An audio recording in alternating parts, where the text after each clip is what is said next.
brasileiro, ele bebe num padrão que a gente chama de pesado. A pessoa começa na sexta e só para no domingo. Então, o que acontece? A gente meio naturalizou a cervejinha, o churrasco, as nossas formas de aproveitar a vida e de ter, vamos dizer, um alívio para o peso. Não há nada que a família possa fazer ou que qualquer outra pessoa possa fazer que vá levar o alcoólico à sobriedade se isso também não é um desejo dele. Mamilos, mamilos, mamilos. Mamilos. Mamileiros e mamiletes, sejam muito bem-vindos ao nosso espaço de diálogo de peito aberto. Eu sou a Juva Lauer. Eu sou a Cris Bartz e esse é o Mamilos, aquele lugar onde você tem conversas que parecem assim, começar bem bobinhas, depois elas vão ficando tão sérias, tão densas, e as pessoas saem com a cabeça assim, ó. E o tema de hoje é um tema sério. Pega o cafezinho, puxa o banquinho, senta para essa conversa que a gente vai falar sobre a Heleninha Reutemann. Vamos falar sobre alcoolismo. Mas antes, um minutinho para os nossos patrocinadores que bancam esse conteúdo de qualidade gratuitamente para todos vocês. Ô, Ju, e eu que quase perdi uma viagem por causa dos meus cachorros. O que aconteceu? Eu fui deixar no hotelzinho, eles pediram um certificado de proteção contra parasitas. Imagina se eu não tivesse, ia melar tudo. Eu falo que no Mamilos a gente aprende coisa que muda a vida, porque todo mundo já sabe que para cuidar bem do cachorro tem que oferecer alimentação balanceada, dar vacina em dia, brincar muito. Só que eu acho que prevenção contra sarnas, pulgas, carrapatos e vermes escapa um pouco do nosso radar. Pois é, só que é um risco real e é por isso que é essencial manter a proteção em dia. Tem que cuidar, mas pode ser fácil. O NexGard Spectra é o único antiparasitário oral 4 em 1. Um tablete por mês e pronto. O melhor é que o tablete é sabor carne e aqui em casa os cachorros nem percebem que é remédio. E melhor ainda, tem promoção. Então escaneie o QR Code aqui no episódio, usa o cupom 20NexGard na Cobase e garanta até 25% de desconto. Só não esquece de contar sempre com a orientação de um médico veterinário que seja da sua confiança. NexGard Spectra é outro nível de proteção. Mas a gente não vai nesse caminho sozinho. O que fazer com a Heleninha Reutemann precisa de bastante ajuda. A gente trouxe gente que conhece trilhas. Seja muito bem-vindo, Matheus Gomes. Se apresente para os nossos ouvintes. Quem é você na fila do pão? Olá a todos que estão conosco aqui nesse podcast. Meu nome é Matheus, sou secretário-geral dos grupos familiares Al-Anon do Brasil. O Al-Anon é uma associação mundial de familiares e amigos de alcoólicos que existe no mundo há mais de 70 anos e este ano está completando 60 anos no Brasil. A gente tem também a doutora Camila Magalhães. Seja muito bem-vinda ao Mamilos. Quem é você na fila do pão? Bem, obrigada pelo convite. E eu sou médica psiquiatra, sou pesquisadora na área de álcool e drogas e epidemiologia psiquiátrica. Faço atendimento de pessoas há mais de 20 anos que têm problemas relacionados ao uso de álcool e outras drogas. Maravilha, a gente tem a causa e a consequência. Conta aí, Juliana. A gente sabe que vocês estão vendo Vale Tudo, né? E esse remake acendeu um debate que vai muito além da ficção, que é sobre o alcoolismo da personagem Heleninha, certo? É o drama com a bebida, é o relacionamento com a mãe, com a Odete Reutemann, com o marido, com a tia, com o filho. Tudo isso está dividindo o público. Tem de um lado quem pede empatia com aquela mulher que está ali fragilizada, está lutando contra uma doença devastadora. Do outro lado, tem uma galera que está defendendo muito a dureza da mãe, da Odete Reutemann, como um exemplo de responsabilidade familiar. No meio disso, ainda tem a tia Celina, que uma galera fala, tá passando a mão na cabeça, e o outro, não, ela tem que ajudar. Tá todo mundo discutindo o assunto. No fundo, essa polarização expõe como a gente ainda enxerga o alcoolismo. Será que é falta de força de vontade ou é uma doença crônica? Onde é que ficam os limites da família entre apoiar, cobrar e também se proteger? Segundo o Vigitel no Brasil, cerca de 10% da população adulta apresenta algum grau de transtorno por uso de álcool. O consumo abusivo atinge quase 1 em cada 5 brasileiros e o impacto é devastador. 12 pessoas morrem por hora no Brasil em decorrência do álcool, segundo a Fiocruz. Ainda assim, o debate é sempre marcado por preconceito e também um monte de dúvida. No episódio de hoje, é claro que a gente vai para muito além da novela, né, gente? A ideia aqui é entender o que é alcoolismo, né? Porque é sempre dos outros, nunca é nosso. Como ele se manifesta, o impacto que provoca em quem sofre, em quem convive, na família, na sociedade. E quais são os caminhos possíveis de tratamento e recuperação. Camila, queria começar com você, porque a personagem da Heleninha, isso que a gente falou, fica rendendo conversa em todo canto. E tem a forma como ela é representada ali na novela. Eu queria te perguntar como você vê as crises que ela tem. Então, assim, toda vez que ela precisa enfrentar um problema e aquilo não sai conforme esperado, ela bebe muito. E quando ela bebe, ela sai daquele lugar de uma menina frágil e doce e vira uma pessoa muito imbatível. Uma pessoa que enfrenta a mãe, que fala verdades. Depois ela vai para aquele lugar da culpa, do remorso, o que eu fiz, eu não presto mesmo, eu atrapalho a vida de todo mundo. E aí vem todo mundo falar, não é bem assim. Esse retrato tem a ver com o que é o alcoolismo? Bom, o alcoolismo é uma questão bastante complexa na medicina, porque ela é multifatorial. Então, você está falando na manifestação que ela tem em relação a esse transtorno. Cada doença vai se manifestar de uma forma em cada pessoa. Então, a gente tem que saber separar o que é a complexidade de ter uma dependência e como ela se manifesta, né? E como ela se manifesta em cada um dos sujeitos. Por isso que o tratamento, ele é bastante particular, você é subjetiva, você vai entender aquela pessoa, quais as dinâmicas de enfrentamento dela, a genética daquela pessoa, o como ela foi criada, o ambiente, o contexto, se ele foi favorável ou não à expressão de determinadas predisposições, vamos dizer assim, à dependência. Então, isso gera nas pessoas bastante confusão, porque eu acho que eu gostaria de explicar um pouco como, a partir do uso, alguém pode tornar-se dependente. Acho que essa é a primeira questão. Muito bom. Uso e abuso. Né? O uso, abuso. Então, assim, só para vocês entenderem, do uso até a dependência, é o que a gente chama que é um contínuo de gravidade. A pessoa pode experimentar, mas tem aquela que passa a usar, tem aquela que passa a usar muito, tem aquela que desenvolve abuso, e do abuso você caminha para a dependência. Então, esse é um contínuo de gravidade que vai depender de uma série de coisas. Isso é importante a gente entender, por quê? Então, eu estou falando da pessoa agora, né? E não da família ou do que está no entorno. Na pessoa vai depender da bebida que ela faz uso, inclusive se ela é uma bebida legal ou ilegal, porque a bebida ilegal, que ela não é controlada, ela pode ter mais prejuízo pela qualidade do componente mesmo. Então, esse mais deletério, e tem muito no Brasil, nas comunidades, nas periferias, o consumo de um álcool baratinho, corote, por exemplo. Vai depender da quantidade e frequência que ela bebe. Vai depender de aspectos da cultura. Então, se é um país mais permissivo ou não para o bebê, que tem essa cultura do sextado, vamos beber, do relaxar, fazendo o consumo da substância. Da legislação, quer dizer, pode vender, não pode vender, pode beber em ambiente público, né? Se você se expõe a risco, então bebe, dirige. Qual que é a tua genética?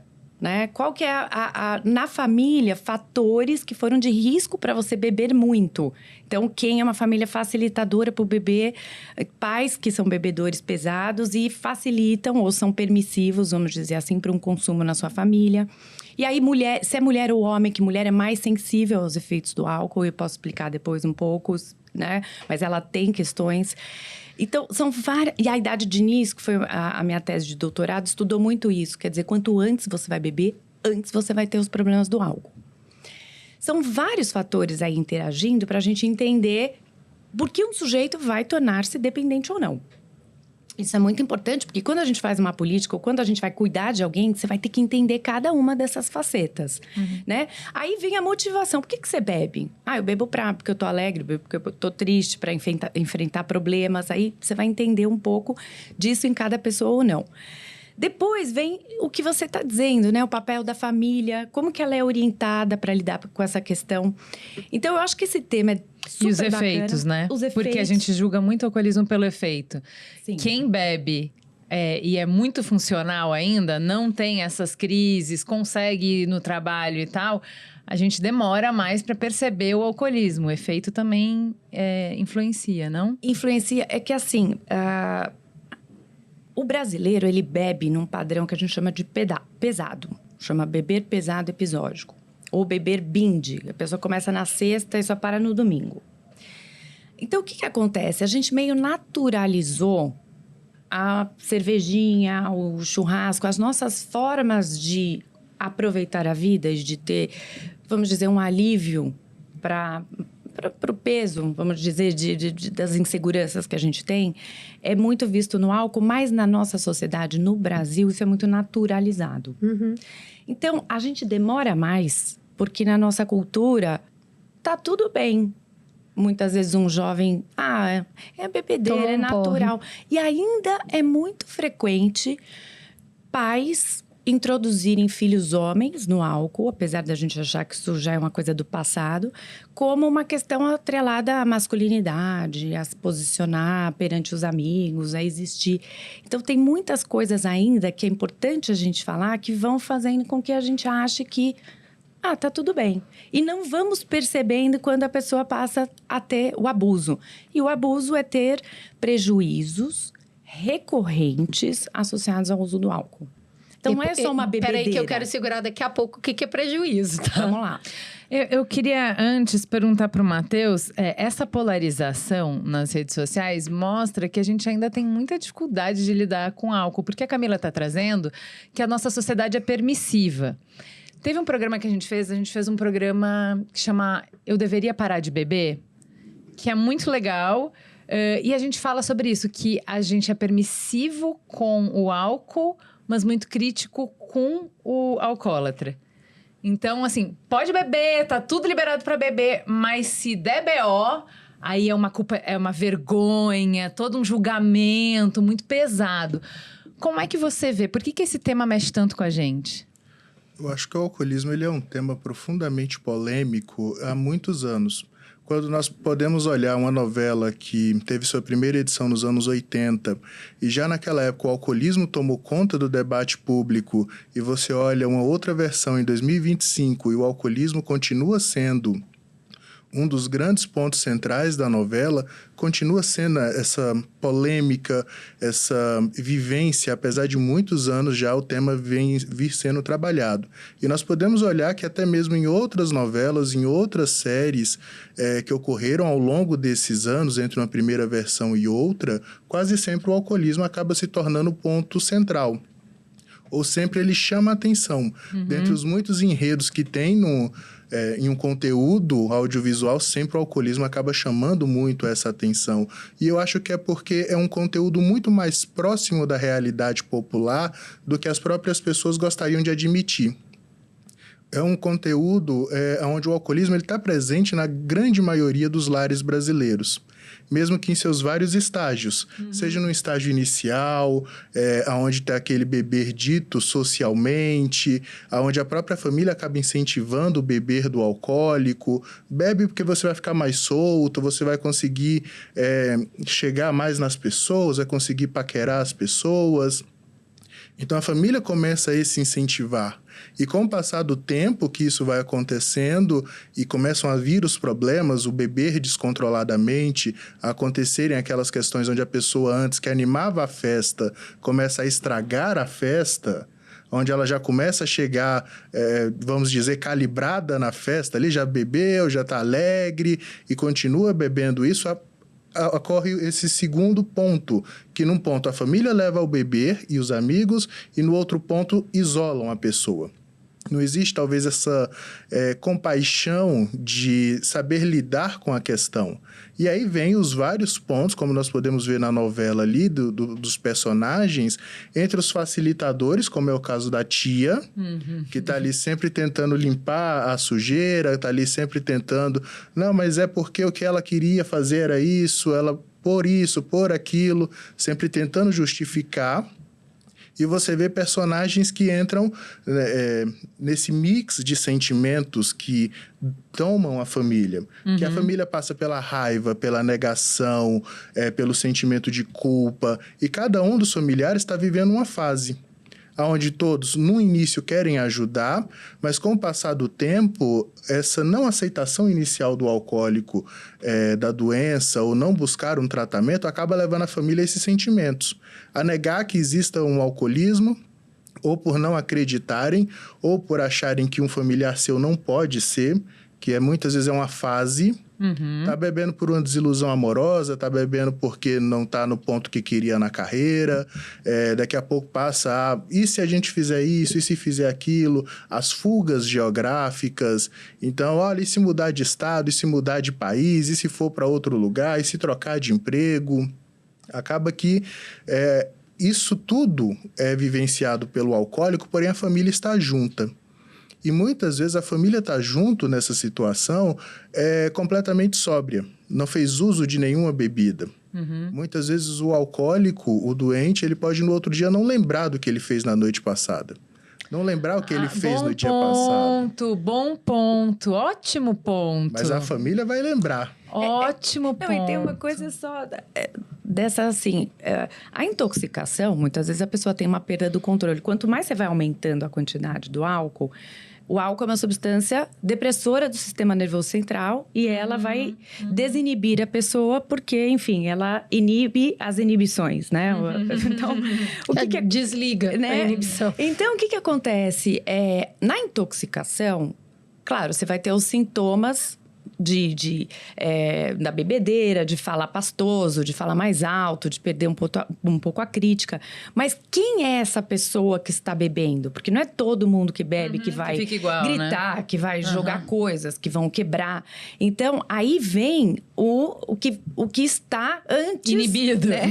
O que você está escondendo aí? Ou que ela não está resolvendo, que não está compreendendo as angústias, né? As situações mal resolvidas, que vem ali sem o freio que a gente tem, né, social. Então, o que acontece que você falou do personagem, tem o bêbado emotivo, tem o bêbado rico, né? A gente fala muito desses que destroem coisas, mas tem muitos tipos, né? Tem o agressivo. Eu adoro um personagem de um livro da Carla Madeira, que ele é muito duro, ele é muito sério, e quando ele bebe, ele é um amor. Então, a família quer que ele beba. Sim.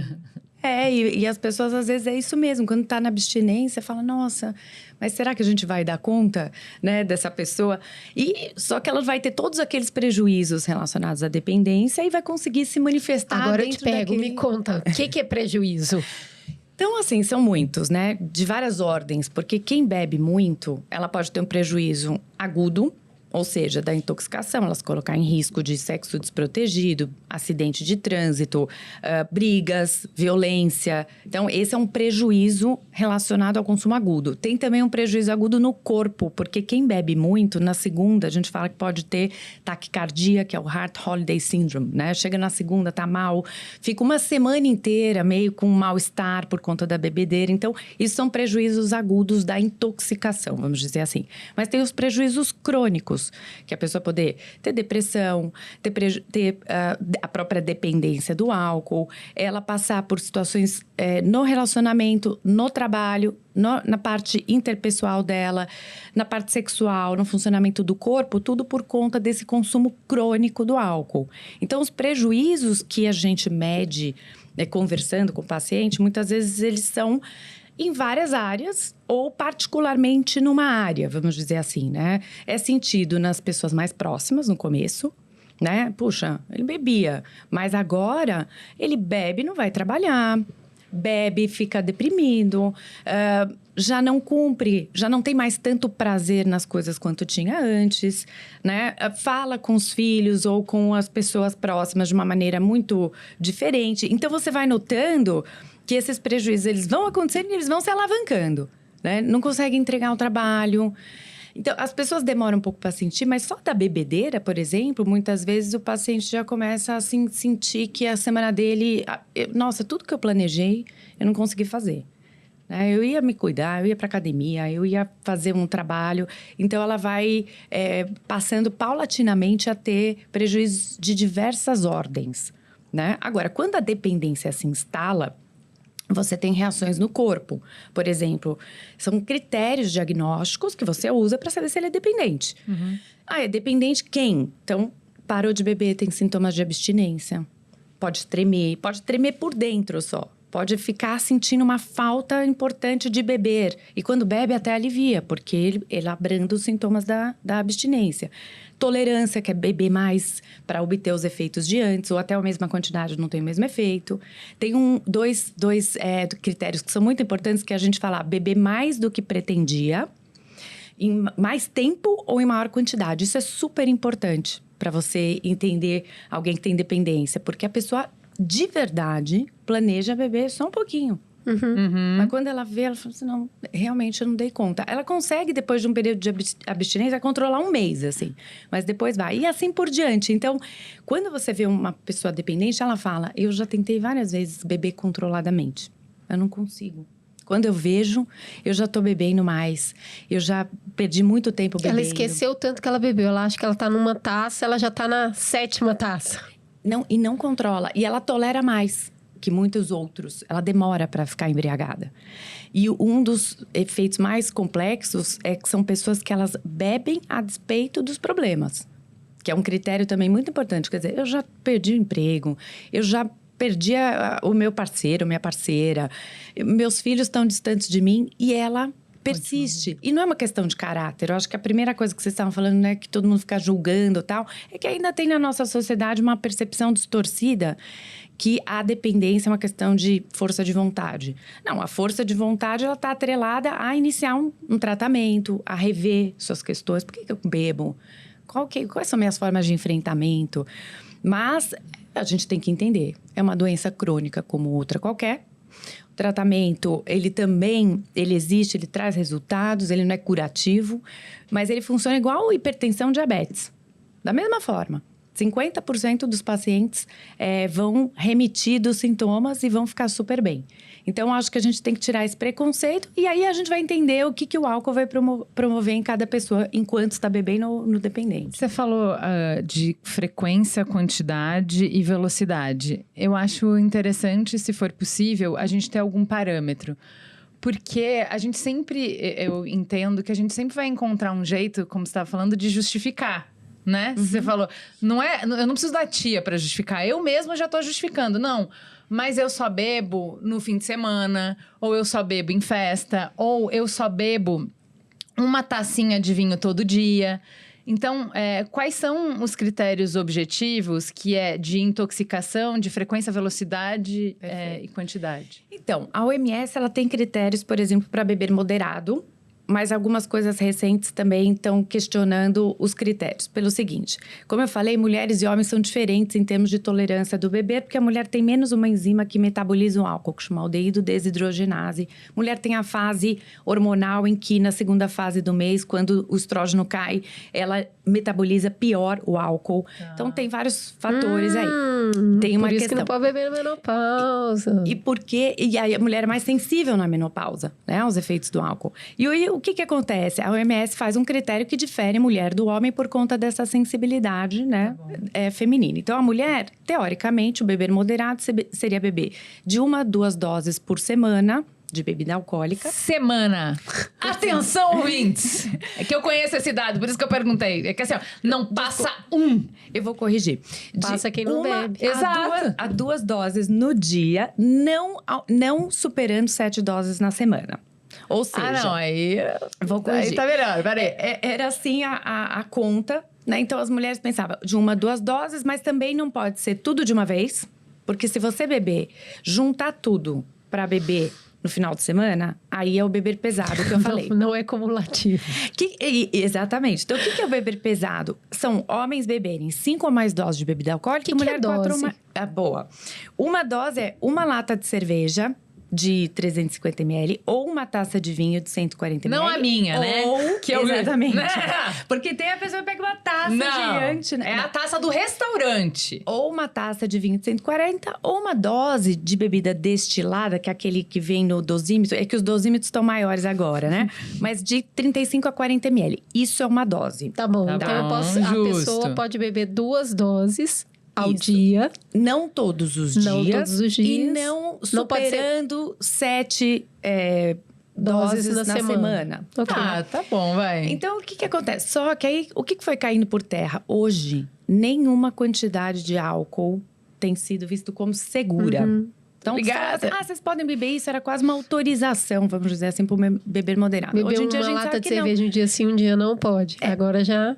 Já caiu, por quê? Porque tem muitas pessoas que com essa quantidade já podem ter prejuízos. Seja uma predisposição que ela tem para câncer e ela percebia que aquela taça de vinho que ela tomava dia sim, dia não, já antecipou, né, a manifestação da doença. Pessoas que vão beber e começam a ter prejuízo cognitivo na memória, no pensamento. Então, hoje em dia... isso não é seguro. E, claro, não pode beber quem opera a máquina, quem é menor de 18 anos, quem está grávida, enfim. Né? Para os homens, seria o dobro disso, até 14 doses semana. E, de novo, os estudos foram avançando e aí a gente foi vendo que isso talvez fosse muito. Né? Porque os estudos hoje mostram que esse consumo que era tido como moderado, ele já ia trazendo, assim...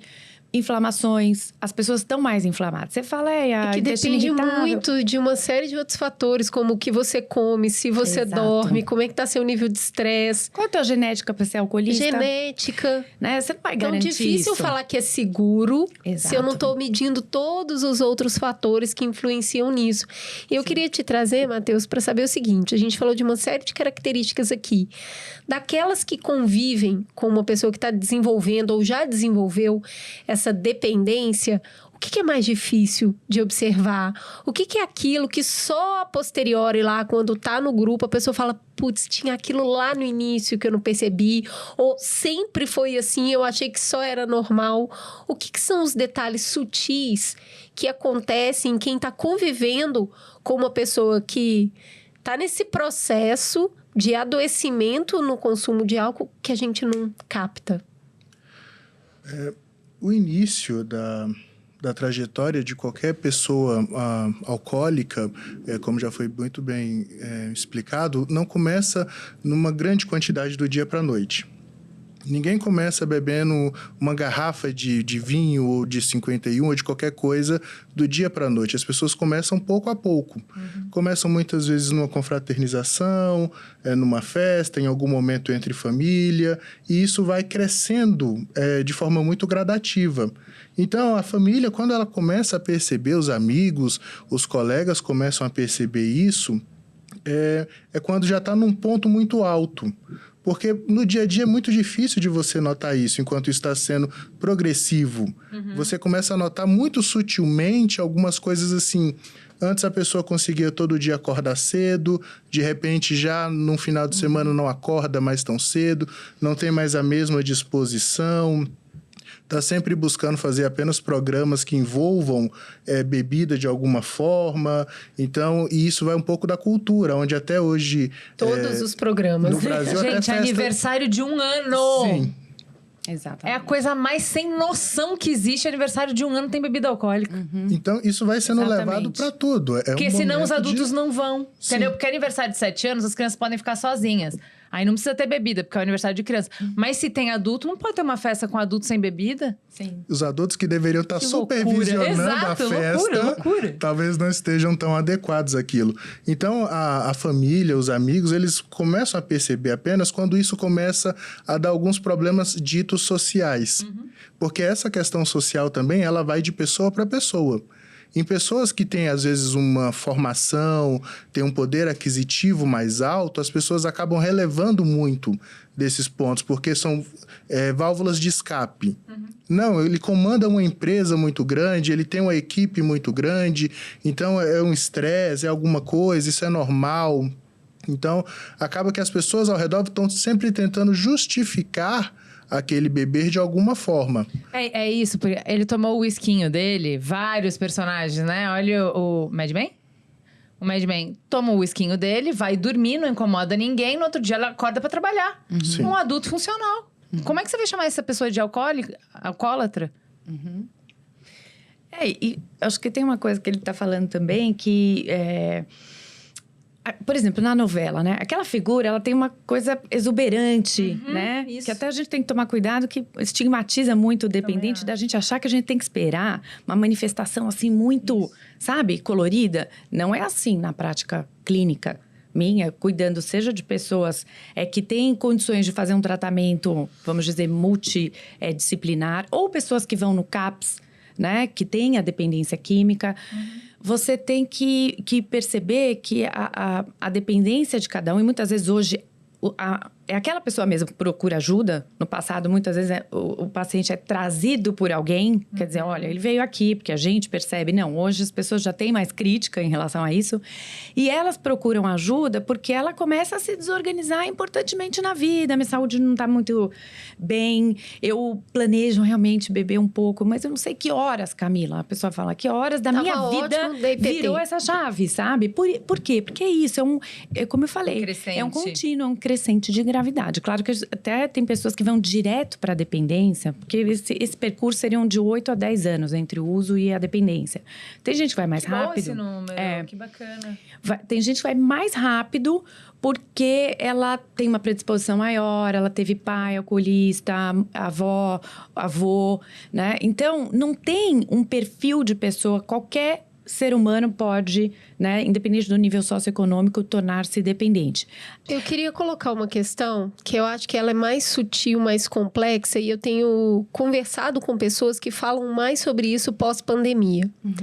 Todo mundo ficou ali, preso, sozinho, e depois, nessa volta do convívio, o álcool parece ter sido uma ferramenta para ajudar as pessoas a voltarem a se relacionar. Então, tem 2 tipos de situação que eu gostaria de perguntar para vocês se a gente pode considerar isso uma dependência de álcool ou não. A primeira é, minha cabeça faz barulho demais, eu não consigo calar minha cabeça, eu não consigo relaxar, é tanto pensamento, é tanta coisa, a pessoa bebe para aliviar. A segunda é, eu não consigo lidar com muita gente, as pessoas nem são tão interessantes assim. Se eu saio e eu não bebo nada, eu não consigo engajar uma conversa. Nada parece interessante, então eu bebo para ser mais sociável. A gente pode considerar isso dependência? Mesmo que num posterior a isso, digamos que a pessoa bebe, ela não vai bater em ninguém, ela não vai cuspir em ninguém, ela não vai fazer nada que a gente possa dizer ela não vai ser heleninha. Não é um prejuízo que a gente pode falar que é concreto, porque ele não parece muito material. Mas a pessoa quase vira uma caricatura dela mesma. Isso pode ser uma dependência ou não? Isso é um jeito de lidar consigo e com álcool? Isso não necessariamente é uma dependência e frequentemente não é. O que acontece é, por que a gente bebe? Né? Então, essa coisa de... Por exemplo, na Covid, o que aconteceu? As pessoas, elas passaram a beber bem mais, comer bem mais e ficar nas telas bem mais. Então, por que a gente vai para esse tipo de comportamento? Porque a gente vive num mundo hoje de muitas angústias e ali foi um ápice, né, da nossa sensação de impotência perante algo absolutamente invisível, né? Vamos dizer assim. Então, o que aconteceu? O ser humano, ele tenta encontrar formas de se aliviar. Isso é do homem desde que o homem existe na Terra. Então, a gente não demoniza nem o álcool, nem as substâncias nesse sentido. Eu acho que é uma questão do sujeito optar ou não por procurar algo que o repare melhor, ou que traga algum tipo de tranquilidade e tal. Então, é muito comum o álcool, só que, como eu falei, na nossa cultura isso extrapola um pouco mais para algo que reforça demais o sextou, vamos beber, né? Como a única forma de prazer. E teriam outras. Isso que foi perigoso, vamos dizer assim, para nós, porque sim, é um movimento a gente querer um alívio imediato, comer é um alívio imediato, beber é um alívio imediato, ficar ali na tela se anestesiando também. Mas eu acho que a grande questão é pensar, mas será mesmo que eu saio com alguém e aquilo está muito insuportável para mim, ou a minha vida está muito estressante e eu preciso beber? Quando a gente usa o precisar, o ter que, isso que é perigoso. Porque provavelmente a pessoa que tem que beber para se anestesiar e lidar com as questões da vida, ela é um candidato a tornar-se dependente mais facilmente. Deixa eu perguntar, eu achei muito interessante os seus 8 anos, porque o que acontece? Se eu tenho o quê, quer dizer que eu vou fazer de forma sistemática. E como você falou, o que uma coisa leva é que naturalmente eu vou aumentando a dose porque o efeito vai passar. Então, no primeiro ano é a mesma dose, no segundo ano um pouquinho mais e no 8º ano eu cheguei na dependência. A minha pergunta é, faz sentido reboot, que é... Eu vou fazendo a contenção de danos, redução de danos. Durante o ano, eu vou tentando seguir essa rotininha aí dos 5 doses, uma por dia, então não tem dia que eu não bebo, eu vou administrando a minha angústia com doses pequenas de bebida. Chegou, sei lá, nas férias, no NIS, eu faço 1 mês que eu não bebo nada pra tentar sair dessa... Porque senão viraria o ano e eu aumentaria um pouquinho. Não de uma forma tão sistemática, mas eu estaria sempre numa escada até os 8 anos. Se a cada ano eu faço January Dry, faço 1 mês de parada forçada, isso me ajuda a rebutar?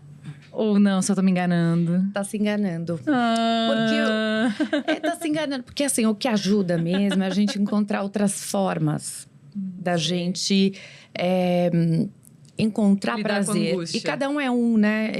Eu acho que é aí que tá. A gente vai ter de sair dos imediatismos. Estamos em tempos de extrema angústia. Essa é a palavra mais procurada. E o ChatGPT, ele é a maior ferramenta hoje, primordialmente, para conversar com as pessoas sobre suas questões, o que é muito triste, né? Pela primeira vez, chegam pessoas no consultório dizendo: eu não tenho coragem de contar uma coisa. Aí fica, né, sessões para falar. Eu fico horas falando no ChatGPT disso que está acontecendo na minha vida. Olha que triste, a pessoa fala. Esse é o meu amigo, a minha... Então, assim, o tempo que a gente vive é esse, por isso o incremento do consumo de coisas, de telas, né? E de algo que me anestesie. Então, eu acho que a grande questão puxa vida, é uma retomada para aquele tempo em que você consegue... eu não quero sair, encontrar com essas pessoas, então eu não vou. Eu preciso encontrar um sentido no filme que eu vou ver, no livro que eu vou conseguir parar ali, né? De eu me desconectar para fazer coisas e aprendizados interessantes, um curso, uma troca, uma viagem, um trabalho, algo que me dê sentido. Essas estratégias de ficar 1 mês sem usar, ela não vem no usuário moderado. Naquele que bebe de vez em quando. Tipo, durante a semana eu não bebo, que é uma coisa que funciona bem. Durante a semana, supostamente, as pessoas estão na luta. E às vezes elas querem relaxar no final de semana. Mas para relaxar, até 2 doses, como eu falei, já seriam suficientes, né? Para quem gosta de beber e que é adulto e tal.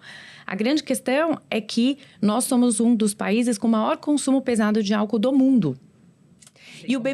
E mais do que a dependência, o problema do brasileiro é o beber pesado episódico. Foi uma revisão que eu fiz e o nosso grupo tem estudado muito, né? Os porquês do beber, dentro dessa complexidade que é estar nesse país e ser brasileiro e estar numa luta e ter uma cultura pro álcool e tal. Então, esse beber pesado, eu diria que é muito mais preocupante que a dependência. Inclusive, que a dependência, ela na nossa população está em torno de 3%. O que está preocupando é que as meninas estão bebendo tanto quanto os meninos, de forma precoce, para lidar com como eu existo, porque eu tenho que me encaixar, mas se encaixar no mundo que a gente vive, Olha né? a equidade de gênero aí. Matheus, eu queria te trazer perguntando quais são as principais dores emocionais de quem convive com uma pessoa que faz um abuso, não só a pessoa que é alcoolista, mas aquela que faz um abuso da substância, que está nesse caminho que nunca que a pessoa sai para se divertir e não passa ali do ponto. Qual que é a dor emocional das famílias que chegam para você? As famílias e, na verdade, todas as pessoas que convivem com um alcoólico, um dos primeiros pontos é uma questão mais estigmatizante do que é um alcoólico, que a sociedade impõe. Que você tem um paralelo quase que com um morador de rua. É aquela coisa assim, tem que estar morando na rua, tem que não tomar banho.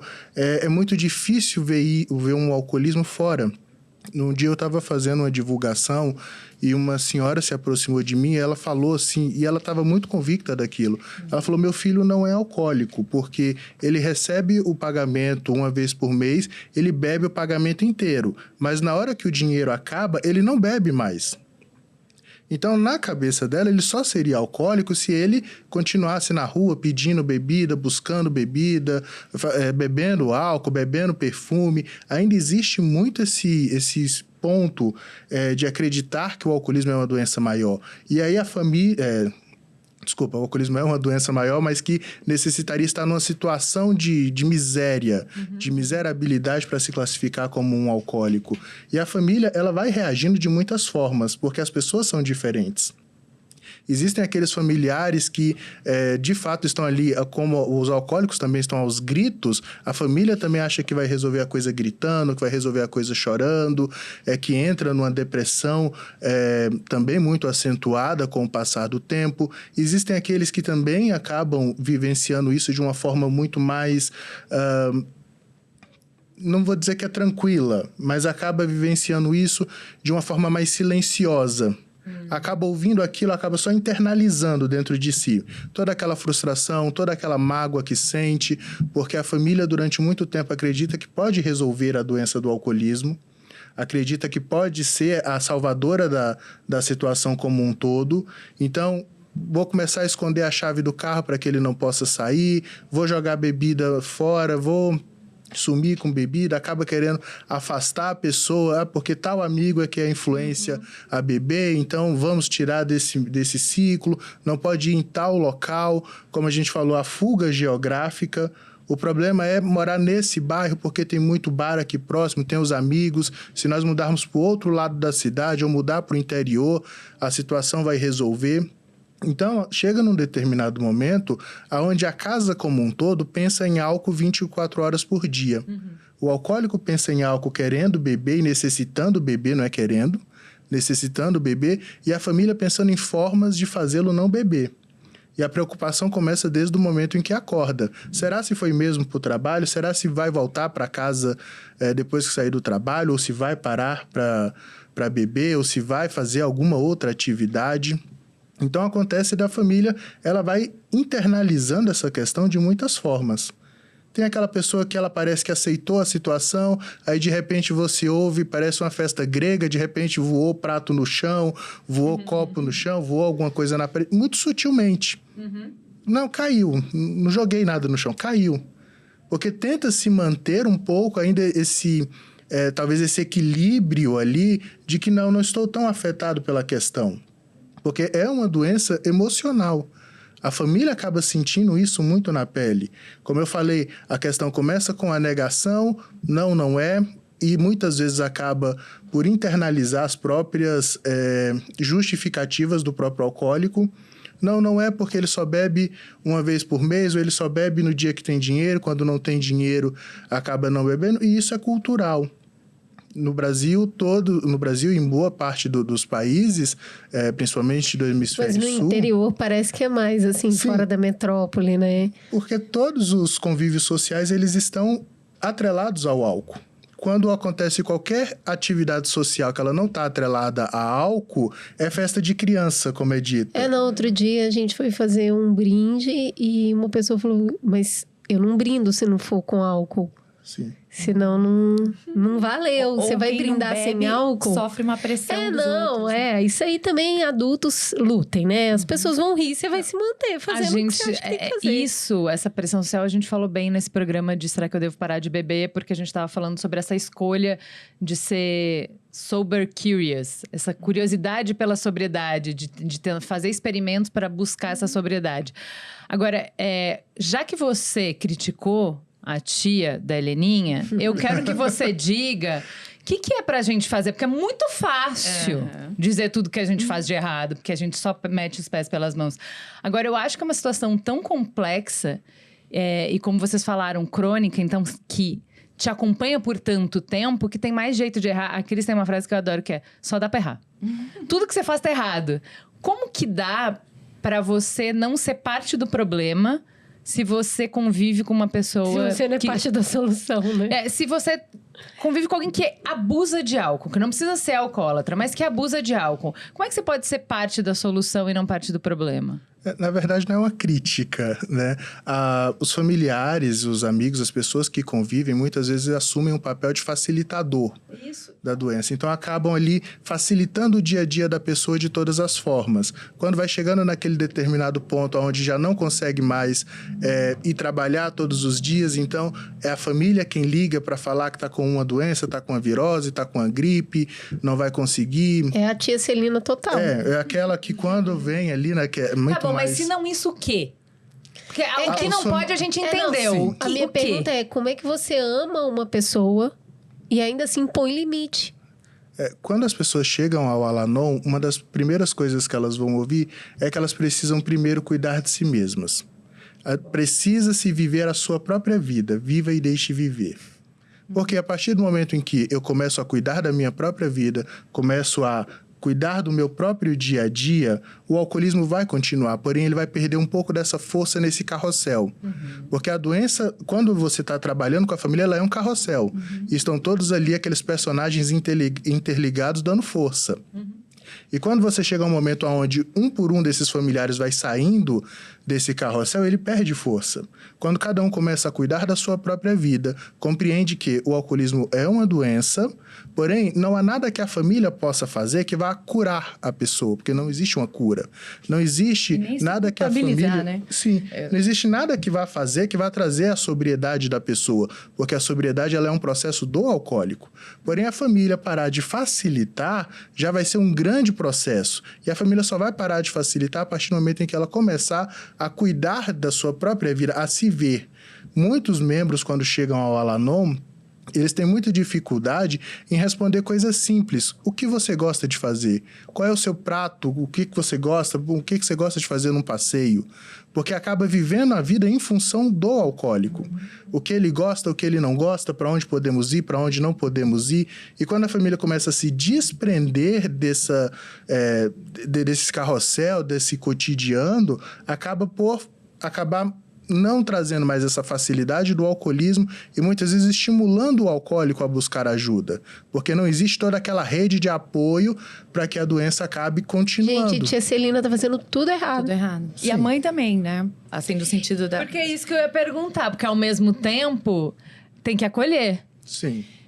Tem uma questão assim, como que é o tratamento, né? Depois que você fez o diagnóstico. Você vai ter orientações para o paciente, orientações para os familiares. Seja numa clínica ou no CAPS, ele é multidisciplinar, você faz o diagnóstico, você vai conversar com o paciente sobre o que ele vai sentir, como que ele pode ficar abstêmio, para ele se livrar desses efeitos agudos. Você vai ajudar ele, se necessário, do ponto de vista medicamentoso, ele ultrapassar a fase da abstinência para que ele não recorra ao álcool.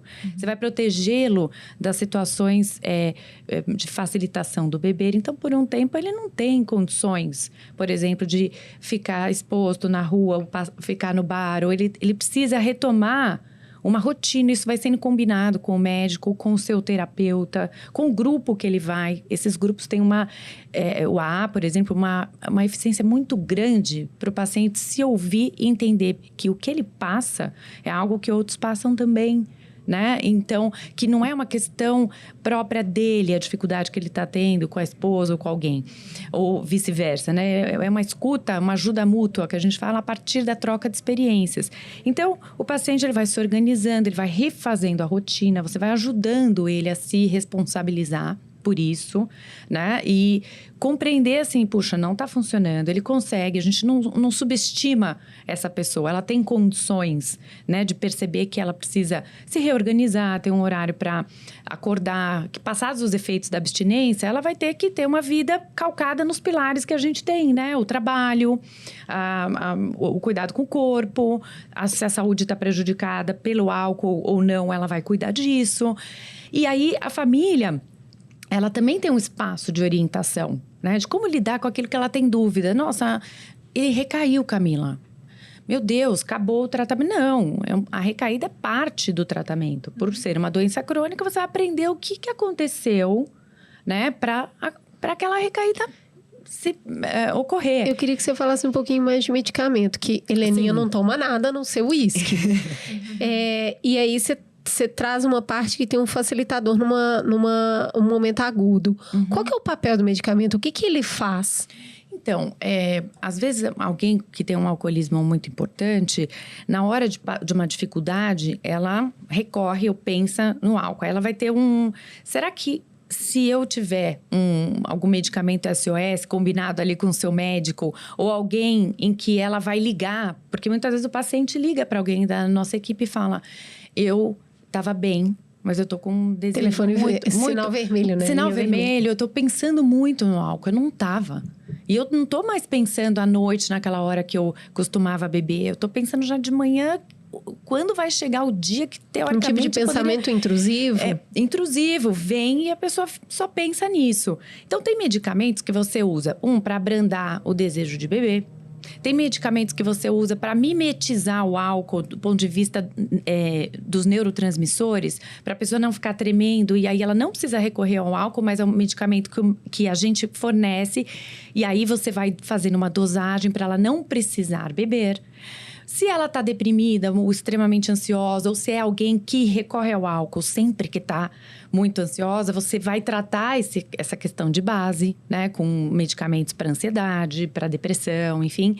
Então, os medicamentos, eles vão ajudar para diminuir o desejo intenso de beber, outros para lidar com a fase da abstinência, outros para lidar com o humor. E assim vai. Você vai vendo que arsenal você precisa para aquela pessoa. Se são questões de personalidade, ou questões de personalidade, eu digo, né, da criação da pessoa. Então, a gente fala da novela, de uma personagem que vocês falaram que é super mimada, não sei o que. Não, eu sou mimada, então ela vai lidar, assim, mais facilmente recorrendo aos outros, às situações fora dela, para justificar o beber, né? Então, essa pessoa, ela estaria numa terapia compreendendo as dificuldades que ela tem, traumas pelos quais ela passou. Porque eu fiz um acidente que o meu irmão morreu. Claro, essa pessoa tem uma dor. Para além da dor de existir, que todos temos, ela tem uma dor por algo que aconteceu na vida dela. E ela vai precisar de muita ajuda para não simplesmente sucumbir e beber e não querer ver essa dor. Aí, quando vem uma mãe que não é afetiva, um pai que não é afetivo, alguém que não é afetivo, pode vir alguém como a tia, né, Matheus, que vem compensar essa forma não acolhedora de cuidar, né? Porque são pessoas que precisam estar acolhidos pelo médico, pela equipe, e a família tem uma compreensão, até aqui eu vou, até aqui tá com você, né? Não adianta pôr uma polícia e tal, porque o álcool você atravessa a rua e tem. No meu consultório embaixo tem um restaurante. Então, não é a disponibilidade apenas, né, dessa substância, ou quanto a nossa cultura, de certa forma, minimiza, mas é o que eu preciso para eu seguir em frente e ficar bem. Ninguém precisa beber. Metade da nossa população não bebe. Só para vocês terem ideia, pelos levantamentos epidemiológicos. Mas quem bebe, bebe muito. Quem bebe por quem não bebe. Né? Bebe, exatamente. E que eu falo que é uma questão, porque pode ser ali adiante, né, se tornar uma dependência. E as famílias são muito pouco... tem muito pouca informação de que, assim, puxa vida, quanto mais eu postergar... Isso é pra tudo. Por que você posterga a tela? Por que você posterga cannabis, álcool? Porque quanto mais eu postergar, mais o cérebro está formado, mais essa pessoa tem a sua personalidade estruturada e ela vai conseguir fazer uma opção de usar ou não através de uma Deixa eu te perguntar uma coisa, já que ela está falando de recaída, tá bom. Você já falou que a gente... Eu achei muito bom esse direcionamento de... Cuida mais da sua vida, porque é normal numa família que quando você vê um membro mais frágil, todo mundo se volta para ajudar. E pode-se entrar nessa dinâmica em que tudo vira sobre aquilo. Ótimo, já entendemos. Não é pra gente resolver o problema por ele, não é pra viver a vida dele. Não, tá tudo bem, cuida da sua própria vida. Agora, numa recaída... Como que a família pode lidar? Eu vou fingir que eu não tô vendo, é um problema dele. Ele mesmo vai se autorregular, ele vai buscar ajuda. Aí ele entra numa espiral pior ainda e eu continuo vivendo a minha vida. Marco minhas coisas, continuo meu trabalho e a pessoa lá degringolando. Como que a família faz num episódio de recaída, por exemplo? Muitas vezes o papel da família em momentos difíceis, e a recaída é um deles, é dar esse suporte à pessoa. É saber que...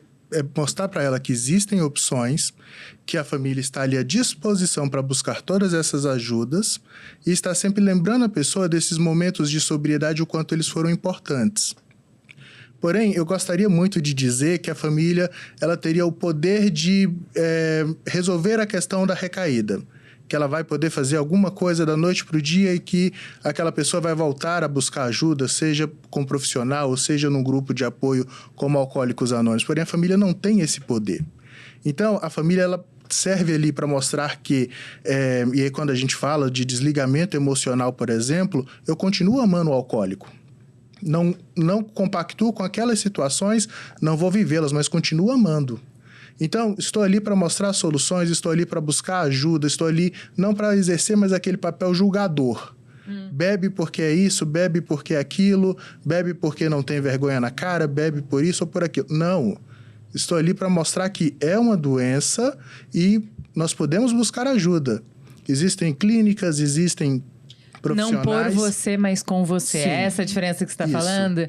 Então, não é ser a mãe que você falou que tá errado, que tá ali julgando, que tá ali criticando, e não é ser a tia que tenta fazer por ela. Sim. Então, a família é o incentivo que ele tem, pelo que você falou, para a sobriedade, porque tem alguma coisa muito boa te esperando. Sim. Agora, a gente não está disponível para passar por todo esse calvário. E quando você quiser ajuda, quando você quiser, do jeito que você quiser, a gente vai junto. Sim. Mas é você que tem que querer. E tem uma coisa assim legal, acho que da gente falar, que na hora que a pessoa está recaída ali, agitada, não é o momento de se ter nenhum tipo de conversa. Ótimo, muito bom. Porque muitas pessoas, né, vão comentando que é o alvoroço, que uma pessoa tá ali, tá quebrando coisa. Então, você vai tentar fazer uma contenção da situação, né, para proteção do paciente e tal, da pessoa. Mas não é a hora de você conversar. Nunca, né? É igual lidar com o Terrible Tree. Exatamente. Com tantrum infantil, Mas não é? como é adulto, muitas vezes ele quer conversar, né? Ele quer conversar, ele quer falar, ó, nós dois não estamos bem, aí a coisa sai fora do esperado. É um gatilho para aquela pessoa que tem uma personalidade mais agressiva, porque já é dela. O álcool é o gatilho, ele não é o responsável. Né? Se a pessoa é perversa, ela vai, quando beber, mostrar suas perversidades. Se ela é mimada, seus mimos e assim por diante. Né? Então, o álcool ele não tem o poder de transformar você na embriaguez em alguém que você não é. Né? A grande questão é que ali não é o momento. Chega no dia seguinte, você vai precisar. Isso é um treino e as famílias são ensinadas a isso. Até uma conversa em que ela não é responsável, mas que ela pode ajudar e pontuar. Legal. Isso às vezes já é combinado com o médico, do tipo, eu acho importante você falar com o seu médico, a gente já combinou com ele que eu vou contar. Porque você não pode receber informações que você não possa partilhar com o paciente. É uma questão ética. Mas você pode combinar com ele. Se ele recaiu, alguém te avisar. E eu prefiro que o próprio paciente ligue e fale, aconteceu isso. E aí você retoma vários combinados e restabelece o tratamento. Então, quanto antes, melhor. E a família, ela também no dia seguinte vai conversar, né? Ela vai aprendendo a lidar, ou na orientação familiar, a fazer essa troca. Por vezes tem que ser na frente de um profissional mesmo, para ela tentar dizer, olha, não consigo compreender. Né? Porque às vezes ela entende que assim, nossa, recaiu, né? Ela faz um julgamento. Você é uma pessoa ruim. Você é uma pessoa ruim, você tá indo super bem. Então, a gente vai fazendo isso. Às vezes, esse familiar colado, assim, com o paciente. Então, sei lá, uma mãe que se sente culpada porque o filho... Mãe culpada? Né? Não ouvi falar. Fala assim, poxa, porque meu pai era alcoolista, agora fica culpado, o que eu fiz errado? Isso não ajuda. Porque você tá trazendo o problema pra você, né? Tá fazendo ser sobre você. E você vai fazer aquela pessoa usar dessa lacuna que você tá abrindo pra justificar toda a sua questão. Porque é difícil você lidar, encarar de frente qualquer situação que a gente tenha de enfrentar, né? Então, a família essa pessoa vai ter que lidar com as suas questões, né? Com a sua vida e com as suas culpas. Então, isso também é algo importante da gente dizer. Agora, Matheus... muitas vezes, não vai ser o alcoolista que vai na doutora Camila e vai falar, olha, não tô muito bem, andei pensando na minha relação com álcool. Geralmente é o familiar que vai perceber e vai falar, acho que a gente tem um problema.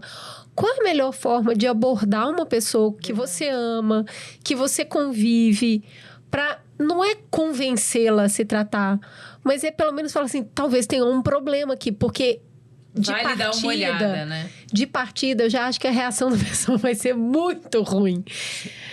Como que dá para abordar e como se proteger da reação da pessoa? O primeiro ponto, assim como a doutora falou, não existe conversar com a pessoa enquanto ela está sobre o uso do álcool. Não existe. Não dá para você conversar, não há nenhuma conversa que possa sair daquela situação que vai ser proveitosa.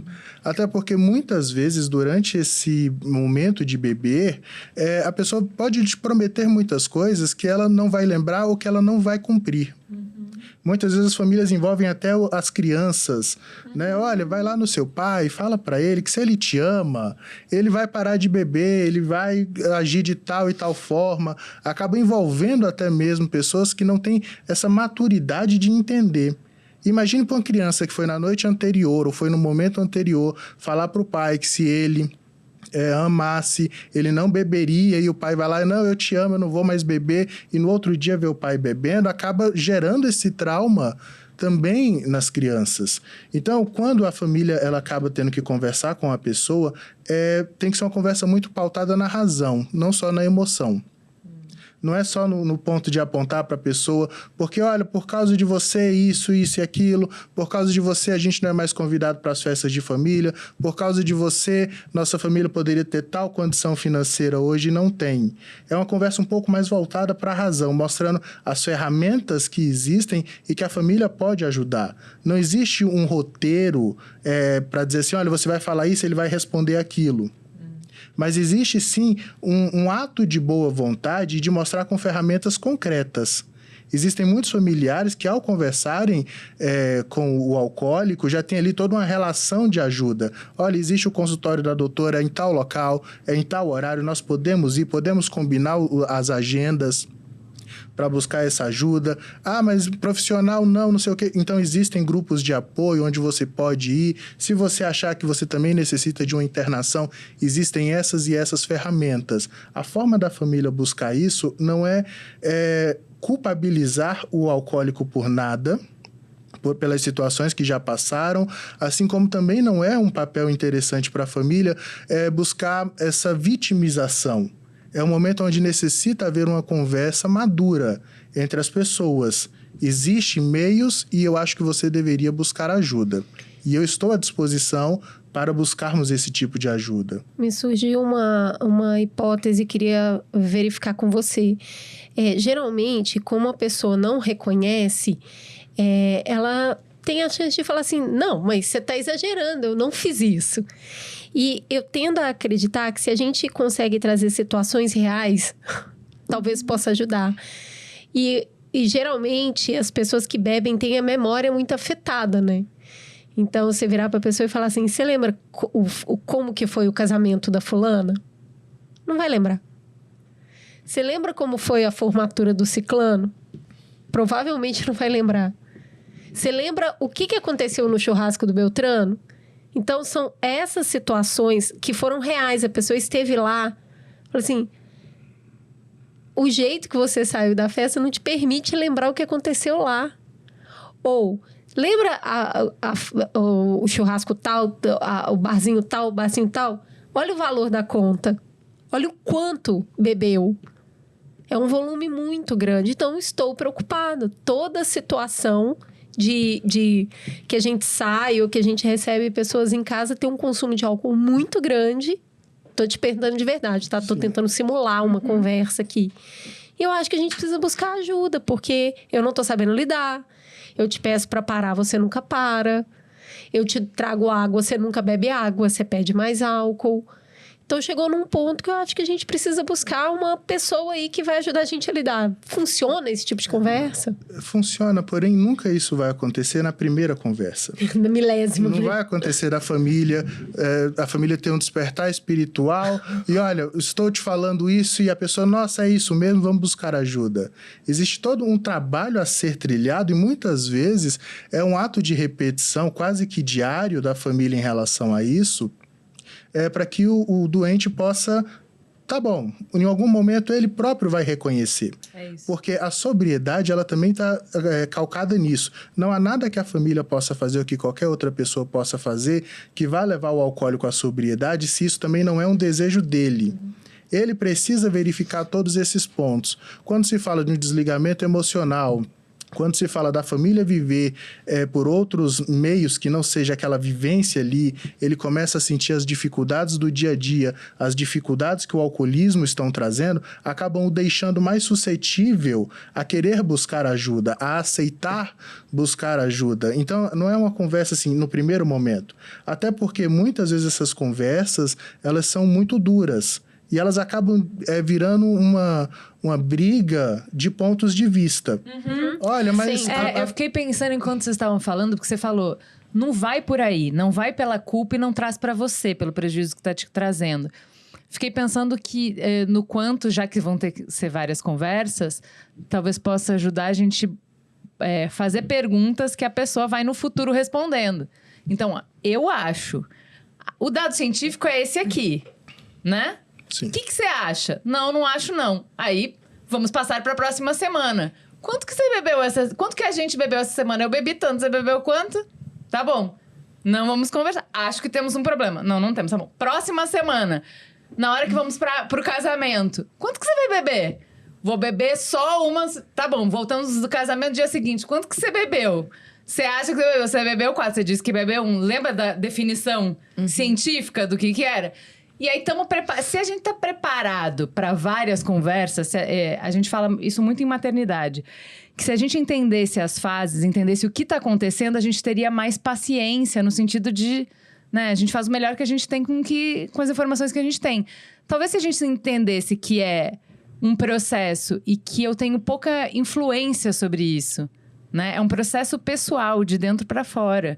Eu acompanho esse processo não é meu. Talvez ajudasse.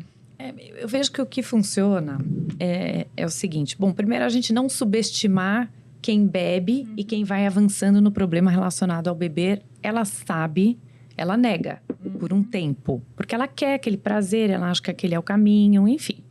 Porque ela acha que ela só vai ter amigos se ela beber. Todas essas crenças que são naturais das pessoas terem, mas que elas vão desmitificando também, né, com o tempo. Porque quando ela fica sem beber e que ela começa a acumular uma série de coisas bacanas e nossa, tô acordando bem.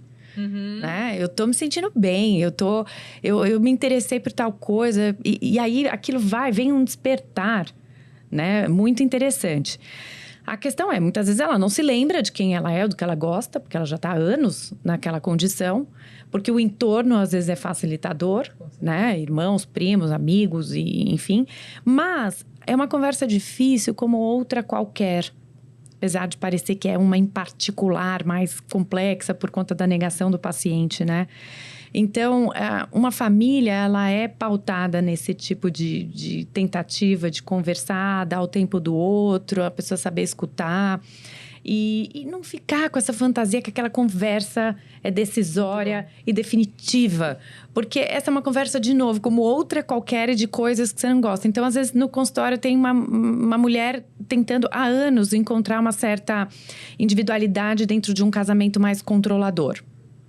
Né? Então, uma coisa que também envolve duas pessoas. Aí, elas sempre ficam... Porque isso é da nossa cultura, mais pro lado da mulher, né? Uma não permissão. Não, eu gosto de fazer isso, mas não vou. Eu gostaria de viajar, que minhas amigas não têm nem coragem de falar. Eu gostaria de fazer um curso, mas é de sábado à noite, domingo à noite, terça à noite. Aí eu me sinto insuficiente. Aí você vai... Não, mas você vai precisar se expressar em relação a isso, né? Ah, não, mas ele tem uma reação meio... Fica sem falar comigo, dá um ghosting, assim e tal, né? Uma conversa difícil. Aí, o que você faz? Se você colocar no outro, o exemplo que você deu é bom, mas dificilmente funciona. É o racional, sabe? Mas você tá vendo, você fez isso. Porque aí vira pra pessoa algo que ela vai percebe. Se defender, né? E, de novo, a gente tem que puxar pra gente, né? Eu falo, então, nesse caso das mulheres, como você se sente? Eu me sinto desconfortável. Como você leu aquilo que o outro te falou? Quando você falou aquilo, eu me senti, né? Então, essa questão... Do desconforto, a família tem por conta do caminho que aquela pessoa está trilhando, muito ruim, né? De saúde, de hábitos e relações. E aquilo que afeta ela, obviamente. Às vezes nos exageros, quer dizer, se sente usada, eu tenho que te dar dinheiro para você, agora você não trabalha. Tem muitas emoções, né? Fica com vergonha. Às vezes a pessoa lembra, às vezes a pessoa não lembra, né? E quem não lembra, às vezes finge que não lembra porque estava sob efeito, né? Mas eu acho que essa conversa, ela tem que ser sempre o atravessamento da resistência que a gente tem em conversas difíceis e o fato da nossa cultura também, por muitos anos, ter colocado conversas difíceis num lugar de inadequação da mulher, chata. Ou briga, né? Porque uma conversa difícil não é uma briga, necessariamente, né? Mas sempre foi assim, é DR. Tem termos isso, né, no nosso país. Tudo que você vai conversar é um pouco desqualificado. Né? Por que você está falando disso? Chata. Nossa, você é chata, você fala. E não é, eu acho que é isso, você ir preparando um terreno de uma família. E isso a gente faz com os adolescentes. Eles não estão dependentes, mas eles chegam em casa, você vai ter que fazer uma vigilância, eu vou ter que buscar, eu vou ter que ver. E aí você vai colocando essa conversa à mesa de uma forma assim muito natural. E ela não precisa trazer todo um roteiro, um discurso. Ela tem que ser, eu tô preocupada, o que você acha? E a gente tem que devolver para a pessoa. O que você achou de ontem? Né? Aí a pessoa fica... Ela precisa se colocar. Eu gosto quando você diz que a gente também precisa se responsabilizar sobre a nossa reação de ver a pessoa bêbada. Eu não quero lidar com isso. Não. Eu queria... A Camila também trouxe a questão de gênero. Eu tendo a acreditar que muito mais mulheres fazem parte desse grupo do que homens. Embora as mulheres tenham bebido cada vez mais. Esse lugar que vocês conversam e que as pessoas se apoiam, a mulher consegue falar isso? Eu só não quero lidar com ele bêbado. Ele é um chato quando ele bebe. Sim. O grupo ele é composto, a associação como um todo é composto majoritariamente por mulheres. Existe uma facilidade maior da mulher de falar sobre sentimento, sobre emoção, e também porque para o homem, que ele muitas vezes é casado com um alcoólico ou com um alcoólico, principalmente com uma alcoólica, existe, até mesmo por parte da sociedade, um certo ato de poder, né? Então, por que você não mandou ela parar de beber? Como assim, o marido vai mandar parar de beber, parou de beber. Então, para o homem, muitas vezes, é muito mais até vergonhoso Humilhante. isso. Humilhante. Ele não tem controle sobre a casa dele. Você não tem controle sobre a sua mãe, mulher. Você é isso, é feio. Você não tem? Então, muitas vezes os familiares, eles acabam chegando... Os homens têm mais dificuldade por isso. Pela questão de falar de sentimento e também pelo estigma social de ter que resolver todos os problemas da casa, aquele papel do homem que é a última palavra da casa. E defeito em mulher desqualifica e em homem é uma questão a ser tratada, né? Sim. O homem que é alcoólatra, ele vai ser tratado, a família vai ajudar e tal. A mulher, é isso. Ela não pode ser mãe, ela não pode ser... Só tinha que se separar dela e parte para a próxima, né? Os familiares, quando eles chegam, eles se sentem até... não à vontade para falar, mas eles necessitam falar. Porque quando ele chega a um grupo, ele já contou aquela história para todo mundo. E já tá todo mundo, geralmente, de muito saco cheio de ouvir. Já contou pra vizinha, já contou pra sogra, já contou pra mãe, pras tias. E todo mundo tem muitas aquelas soluções muito simples. Por que você não separa? Por que você não manda, então, ele sair de casa e ir procurar um emprego, e ir fazer isso, e ir fazer aquilo, com soluções muito fáceis? Agora, quem ama não consegue fazer isso assim da noite pro dia. Não é tão simples para quem ama. Você não consegue chegar para uma pessoa que você ama e dizer assim, olha, maravilhoso esse casamento, 10 anos, 20 anos, mas para mim eu não quero mais. Isso não é da noite para o dia. Isso é toda uma construção social. E quando as pessoas chegam a um grupo, como o Al-Anon, por exemplo, é a primeira vez onde elas vão conseguir falar sobre os seus próprios sentimentos e vão ser ouvidas. E só ouvidas. Não vai haver uma devolutiva, não vai haver uma fórmula mágica de tem que fazer isso, tem que fazer aquilo, com soluções muito simples. O que ela vai ouvir, na verdade, são compartilhar de outros familiares e amigos de alcoólicos da forma como eles acabaram enfrentando a sua própria situação. E isso acaba dando força ao familiar de que existe uma solução para o problema, para si mesmo, e também acaba mostrando que ele pode aproveitar as reuniões para ouvir vários depoimentos e pegar várias experiências, e talvez a solução que ele busca naquele momento é um mix de muitos depoimentos. Alguém que fez isso, alguém que fez aquilo, tal coisa que foi falada eu não posso colocar na minha vida por essa e essa razão, mas existe outra que eu posso. Então, é esse ato do conseguir ser ouvido, uma escuta respeitosa. Você pode falar. Não vai ter ninguém revirando os olhos, não vai ter ninguém... lá vem o chato, lá vem a chata de novo com a mesma história. Se quisesse resolver, já tinha resolvido. É essa necessidade que as pessoas muitas vezes necessitam, a família necessita. E quando chegam a um grupo de iguais, e é por isso que a gente não mistura o programa com nada. Dentro de uma sala, você vai ouvir apenas o compartilhar de familiares e amigos de alcoólicos. Lá não se discute política, não se discute religião, não se discute qualquer outra coisa. O foco ali é pautado no alcoolismo e nesse compartilhar. E outra coisa importante, não é pautado no alcoólico. Porque se você vai para um lugar para ficar falando do alcoólico, não vai resolver. Você vai ter que descobrir quais dessas ferramentas você pode usar na sua própria vida. E aí, quando você fala de um programa de 12 passos, existe muita coisa. Eu tenho que descobrir quem eu sou. Eu tenho que descobrir as coisas que eu gosto, as coisas que eu não gosto, as pessoas que eu prejudiquei também ao longo de todo esse caminho. Porque a família acaba voltando muito para essa questão da culpa. Porque eu fiz isso, porque eu fiz aquilo, e sempre tentando justificar. Eu só agi dessa forma porque a situação era essa, era aquela.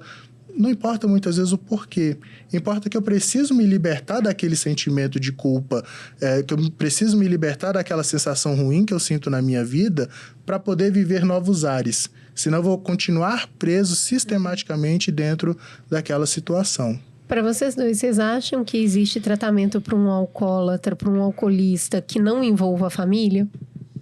É difícil, porque é muito rico um tratamento que envolva quem está próximo para um bem comum, né? Para a existência de um funcionamento de família, cujo álcool ele caminha junto com outros aspectos da dinâmica da família. Então, preferencialmente, a família estar junto é você conseguir atingir também muitos outros funcionamentos ali que foram saindo do trilho por conta de comportamentos de um com álcool, o outro por reações desproporcionais, o outro porque está com outro hábito que também poderia ser revisionado. Então, tem um ganho muito grande. Agora, obviamente, se a pessoa chega ou se ela não tem um funcionamento de família, se a família era parte do problema, vamos dizer assim, tá tudo bem a gente cuidar dessa pessoa. Se Heleninha esperar a Odete querer ir no negócio, não vai se tratar nunca. Então, assim, é melhor, mas você também pode fazer sozinho. Porque a família como um todo, o alcoolismo, ele não deixa apenas o alcoólico disfuncional. Claro. Ele deixa a família inteira disfuncional.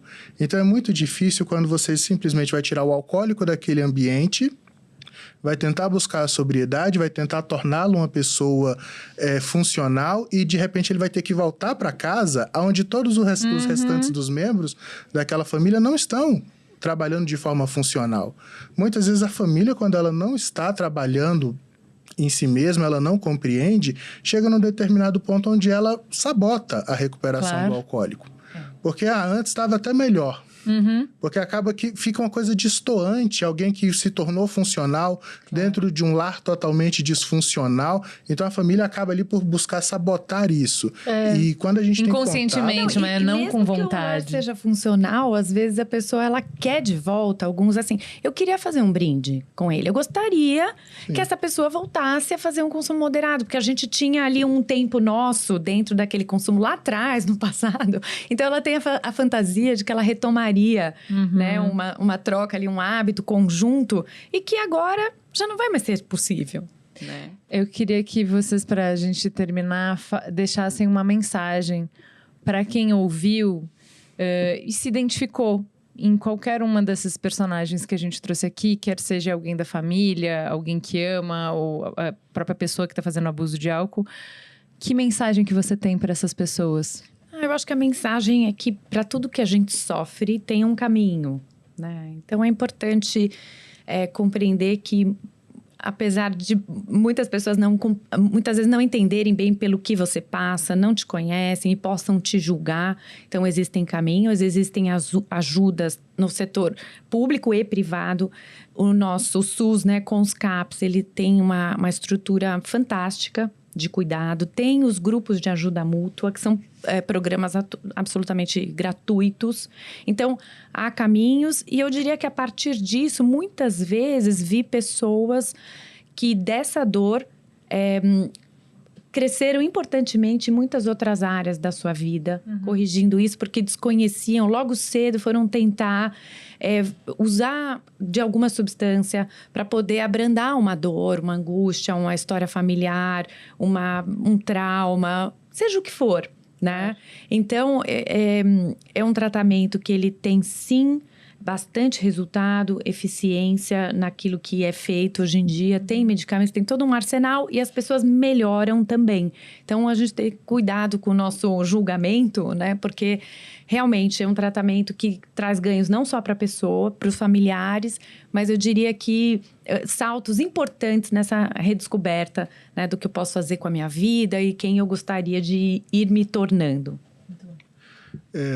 Acredito que, embora possa parecer que a situação é profundamente desesperadora, e isso só a pessoa que está convivendo sabe o desespero que ela está passando, existe esperança.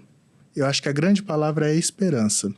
Enquanto nós buscamos a esperança de que a situação familiar possa ir melhorando, isso sempre trará um alívio, isso sempre trará uma sensação de conforto, uma sensação de buscar ajuda, uma sensação de conseguir se reconectar novamente enquanto família, enquanto amigo, enquanto sociedade com as outras pessoas. O alcoolismo é uma doença, apesar de muitos acharem que não, que é uma questão de caráter.